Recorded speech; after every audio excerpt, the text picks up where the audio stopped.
Thanks for sitting down with me to answer my questions, Maya. You're welcome, Kyle. What's the ideal academic experience for a prospective student who's looking to get into a biomedical research program? That's a really good question, and sometimes it can depend on the program.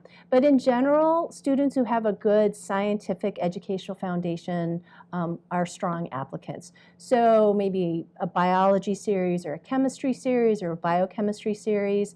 Again, that strong scientific academic foundation is really what's most helpful. Great. And so what about GPAs? We hear a lot about GPAs and how they can affect your later future career.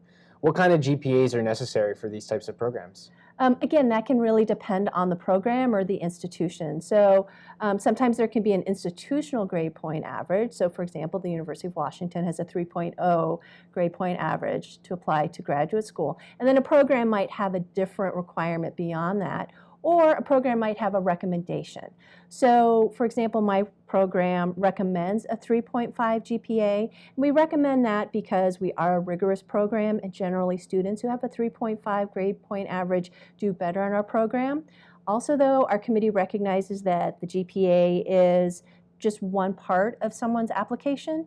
And so if someone falls below that 3.5, but the committee sees an upward trajectory in terms of that grade point average going up as time progresses in the undergraduate time, the committee is really excited to see something like that. There's been a lot of discussions around the GRE. Could you maybe give some advice about the GRE? Sure. So the first piece of advice I would give is to check to make sure a program you're interested in is actually requiring the GRE. More and more programs are no longer requiring the GRE, and either asking a program directly about the GRE or doing an internet search can let someone know if the GRE is required. Now, another thing about the GRE is for some students, the GRE feels like a more accurate representation of their academic ability than their GPA.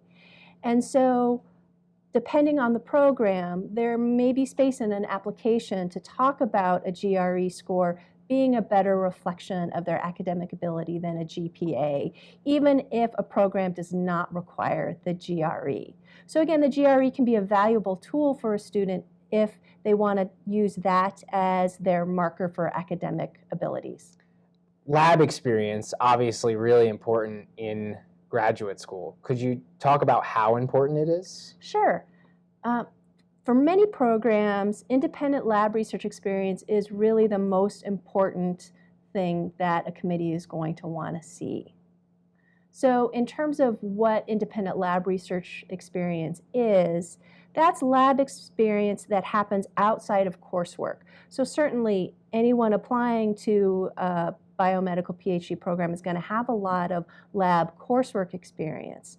But what committees are really looking for is research that's happened in a lab outside that coursework, where someone has had maybe ownership of part of a project and really been able to dig in deep to those experiments, and maybe been a part of an experiment that has failed, and been part of the process to work through that failure, maybe why that experiment didn't work out, to troubleshoot it, to then go on to have some sort of success. Because it's really that failure often that applicants talk about in their applications, and the sense they make of that failure and how they were able to move beyond that failure can be really helpful for an admissions committee to understand who someone is as a scientist. Yeah, lab experience is so important. But what, other than lab experience, what type of life experiences or skills are important to mention when applying to graduate school?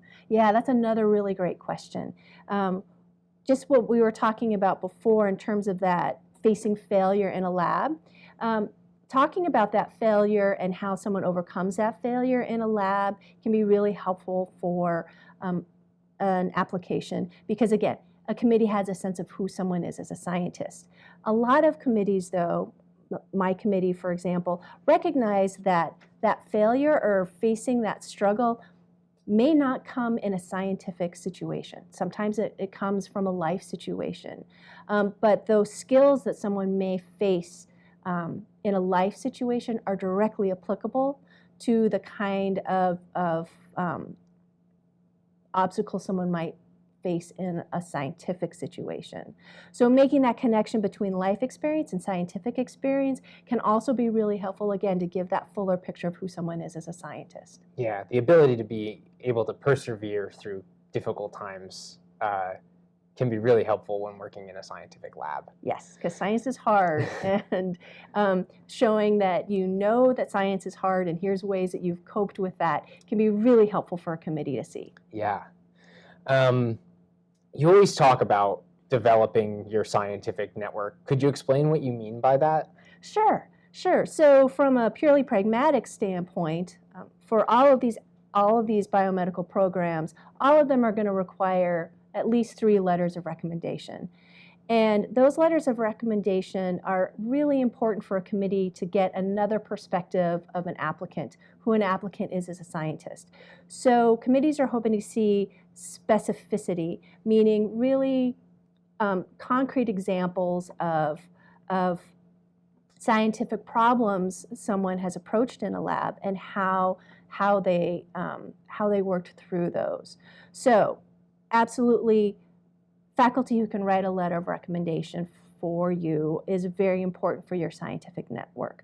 But beyond that, a scientific network is really the community of people who are going to help someone throughout their whole career as they apply to graduate school, through graduate school, and in terms of career development. So that's why it's important to grow a scientific network. Yeah, it helps with those letters of recommendation, but then also helps you down the line with maybe a problem you need help solving.